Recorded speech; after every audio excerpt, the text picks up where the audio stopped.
Have you done anything else to the Eldorado? Oh no, I can't do anything because I'm waiting for the insurance to get it. To let me know what they're going to do because I know they take a long time to do their shit. Man, some of that crap is ridiculous. But we didn't hit. I mean, we didn't hit anybody. It was you guys. Oh, someone hit it? Yeah. Oh, I didn't know that. Yeah, they hit it Thanksgiving. Oh, shit. They T-boned it. Right while you Right were in front of driving? the house. Or right out here? Yeah, right in front of the house. Oh, no fucking way, dude. Yep. I didn't know that. So, you know, not a lot of people did, but Yeah. they would ask me, come on, man, I don't know what I'm going to do. But I ended up giving it to this one. I said, you know what, just keep it because I don't know how long it's going to take for me to fuck with it. And, you know, I like always, I had plans to do things, but sometimes shit doesn't work, so rather than, well, when I parked it, it needed, it still, it runs, but it needs a motor. So I was Right. going to put a motor in it, but then I need to get I need to redo the interior, you know, I need to get the chrome straight, I need to straighten up the front bumper, you know, I need to do a little bit more body work, you know. I did pay for the, because that used to have vinyl top, and the top was all fucking rotted out. Okay. So I went and got another top from Gene Winfield. He was working on a Eldorado for somebody, and we fucking ran out of money, so he actually chopped the car, sectioned it, and made it smaller. So he none of the doors and shit would work, otherwise I would have bought the doors and stuff. But I told him, no, you know what, I'm not gonna take a chance. The trunk is good, and the hood, it was a 68, this is a 67. I thought I could convert it, but I kind of want the style of a 67. So I just kept it, because 67 is the first year. 67 is the first year of the, First year of the front wheel drive. of the front wheel drive, right? Yeah. So that's why I kept it. And I did, you know, once I got it done and I had to get underneath it and see what it was. Well, I knew, well, in high school I didn't know what it was, so I just wondered why I never saw them on the boulevard when I used to cruise in the 70s and shit. Then I found out that's why, because it's front wheel drive and nobody would fuck with it. That's why no one drove those on the boulevard? That's why. Nobody had them. Because you couldn't, at that time, you couldn't put any wheels on there because they didn't exist. Chrome rims and all that shit, you can't put them on there because they only take one type of wheel.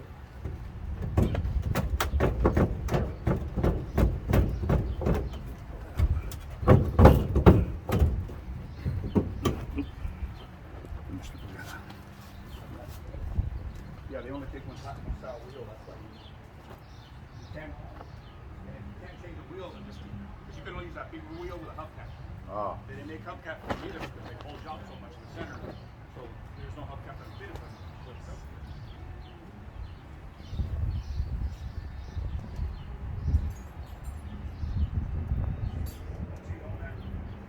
All that was before all these companies started making wheels for Jeeps and trucks and all kinds of different shit. So now you can actually find wheels that'll fit those styles of cars because that drum is so massive and it sticks out. That's why on those cars they have that wheel hump on all the way around, because when the car went down it would hit the body, so they flared it. That's all factory. That's all factory flare. And that's the reason why they did that. I couldn't understand why they did the way they did it, but Oldsmobile was the same thing. They made the first front-wheel drive with Cadillac. The Oldsmobile followed because General Motors. And that's only two models when Oldsmobile.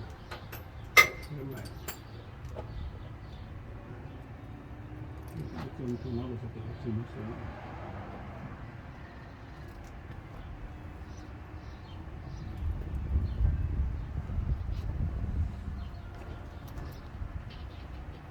But you know it's on like.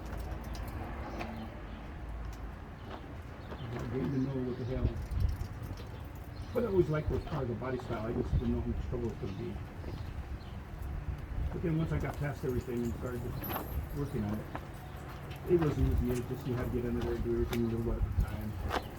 But those don't have frames. They don't have frames? No, they're like Mustangs. They're all unibodies.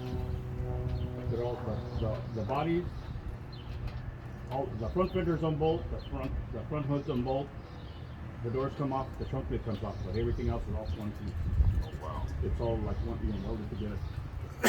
So to lift it, it's hard? Well, to lift it, to lift a stock one, I would rather, honestly, now that bags were out when lifts were out. You know what I mean? Yeah. They were out. There was airbag shit. Actually, I'm thinking there's airbag suspension before there was hydraulic suspension because on 58, some 58 Impalas came out with airbags. Now, a lot of Fords did too. Lincoln and Continental had airbag suspension. Yeah. In Europe, Citroën had a air suspension. Well, no, it was actually hydraulic. It was hydraulic suspension with what they call accumulators that were on a wheel that actually acted like a coil. That's what accumulators do. They actually work with the fluid, and when the car hits hard, the fluid kind of, because fluid's like water, it just stays hard. But with the accumulator, it acts like a spring inside there, and when the fluid reacts to that, it goes into the thing, and it kind of pressurizes. So in other words, the fluid goes into the tank, and it comes back out because there's a bladder in there. So it lets it kind of like float. So that kind of takes the impact of something. So there's guys right now that are finally getting into their head about that, and there's guys that are lifting cars that are doing that, which I don't know why they do, because I think that's wrong to run on those, because you have to fill them every once in a while with gas, nitrogen, to keep that gas in there, because they have to, like a shock absorber, has to have something, oil inside of it to keep it going. But since the oil's, in other words, the opposite, instead of using air with a shock, now you got to use the fluids this way, so the air's got to be in here, so there's a filler that you got to fill them. And if you don't, then it's going to be riding hard and all kinds of craziness. You've never ever thought in your head to create your own system, or? No, because you know what I mean. Everything is there. It's You already gotta know there. how to work with it. It's like trying to reinvent air or Right, reinvent right. No, water. I feel you. I feel you. You can make it do different things, but you can't really reinvent something. Because honestly, everybody, oh man, I have a patent that. Well, you can't patent words and you can't patent air. Yeah. You can patent a certain way things are made, and by getting around it, just change it. Yeah. And then there's two of you, not just one. It's like tattooing. Yeah. I mean, There's you can do your own spin on things. Yeah, you can make a mark on the skin the same way, but essentially what you're doing is breaking the skin and putting some kind of fucking. The only thing that old people that are into any kind of, even doctors or anything else, is if they were the first at doing that. Then of course, as technology got better, things got better. Right. But when you're old like that, learning your craft, and people are surviving and people are getting things. I mean, I've broken a lot of shit in my lifetime, but most of it was mine because I had to do my shit first in order to get it right for me to do somebody else's car. But that was before the era of sue happy. Something breaks, they want to sue. Yeah. Well, I can understand if the guy gets killed, but again, the guy was either fucked up or drunk or hit somebody or fucking around and not paying attention or let go of the switch or whatever he did. It wasn't my fault, but again, because their family gets a lawyer because they don't feel that it was right. So why would they come back on me because they're trying to blame somebody that They paid for need the accident? someone, yeah. Because hey, the guy passed away. Okay, I'm sorry as fuck, but that's not my fault. Yeah. He knew who he was getting. So every time I do a crazy suspension or something like that, especially with people I don't know, I always make them a receipt, and on every receipt says that it's not to be used on the street because you were going to build a custom, so basically I put custom suspension. Yeah. And when they come back with that, here's the receipt, and you see what it says right there, not to be used on the street. The guy knew that. Just like you buy a carburetor or a manifold from fucking Edelbrock for that motor. You get a receipt on there, and it says not to be used in California, or for off-road use only. That's how they get away with it. You're actually getting a disclaimer. Right.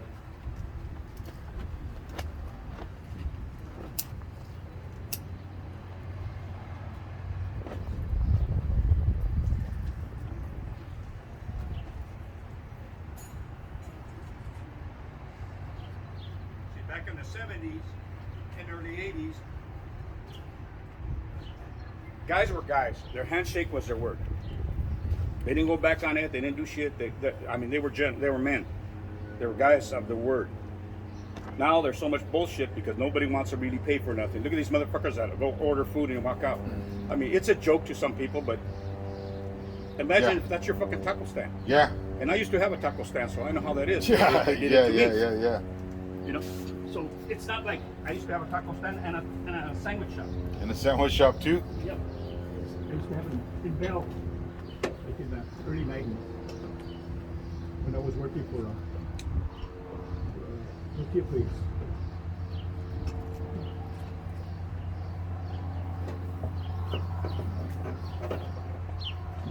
I mean, it's neat because trying to do, make some kind of business and do that, but same token, it's expected to stop all out.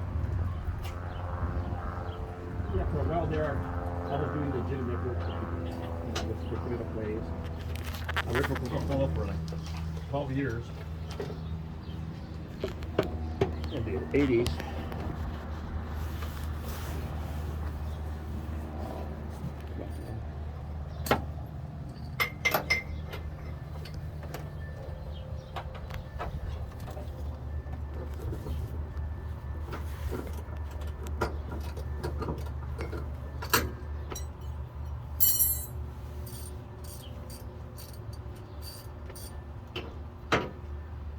You did a lot of club cars? Not honestly, not too much, because at that time, well, in the 70s, I used to be in a car club called the Artistics. The Artistics? Yeah, not the one in the East LA one. This was the one in Paramount, Compton, Norwalk area. Oh, we're not affiliated? No, Oh, okay. they're two different clubs. One of them was called the Artistics, which was ours, and the other one was Artistics. Oh, okay. That's the only change. That's why I said you could do certain things and change something. It's okay with it, because you can't, copyright anything. That's a good name. That's a good name. Are they still around? I think the East LA's chapter, the East LA club, I don't know if they're around anymore, but they were pretty strong in the early 90s. But then, they were all older guys naturally, because they were all survivor guys. Yeah. And, car shit nowadays is so fucked up.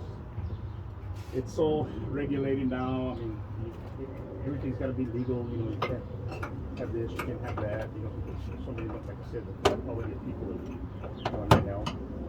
Yeah, but I feel like there's so many events, no one going about it the right way, everyone trying to be the top promoter, I never wanted to be a promoter or nothing like that, but I do like to go to a lot of events, you know what I mean? Oh, no, yeah. And it used to be cool, you're like, all right, New Year's Eve, we're going to this one. Or New Year's Day, we're going to be here, because this happens annually. It's amazing. Everyone shows up. And then, maybe the guys that wake up late and don't show up in time, that don't get a parking spot or whatever the deal is, want to do their own thing, No, I mean, everybody should have the right to do certain things. Of course. Everyone does have the right to do it. Basically, what scares me more than anything right now is this fucking mass shooting. You don't know what the hell's going to happen anywhere, and you got no control of that. If you can't go to the fucking Walmart or the fucking Quickie bar or some shit like that, and be scared that you're going to get shot up. Yeah. Even that Father's Day, man, we parked kind of by ourselves, lonely, and the guys that came over, we all do one. Of course, there was a lot of older people, but it's Father's Day show, so there's a lot of, but that doesn't mean that fucking fathers don't stand. That just means the guys that came, a lot of hillbillies and stuff, but they're all into the hot rod shit. Yeah. They just came over to see this weird car, wagon. And of course, we were talking about they would ask about certain things, I'd offer them beer, water, or something, going, oh yeah, thank you, this, that, a lot of shit. So they were really cool. But again, that shit always worries me. I always worry about, like Chris, him and his family went down to Palm Springs, because they're having a couple thing. Right. They took the little girl with them so they could go have a good time. But yeah, they could have a good time. But I always fear about him going nowadays, because of these fucking different people come from, like you said, from different places. And I don't know what's going to happen. Yeah. So that's always in the back of my fucking mind. And it shouldn't be. That's what's problematic for me. And of course, old people like us will always say, oh man, the old days were better. I think right now is good if you just let it be good, but there's so much bullshit in the air. There's so many people that are weird. There's so many, and these are corrupted people. That's your governor. That's a motherfucker that makes your taxes. That's a son of a bitch. And, I don't ever believe it's a hard job to do what you got to do, especially when you do it with a lot of money. But money corrupts people. Yeah. No matter how you do it and how good you are, the free money is always going to help you a lot.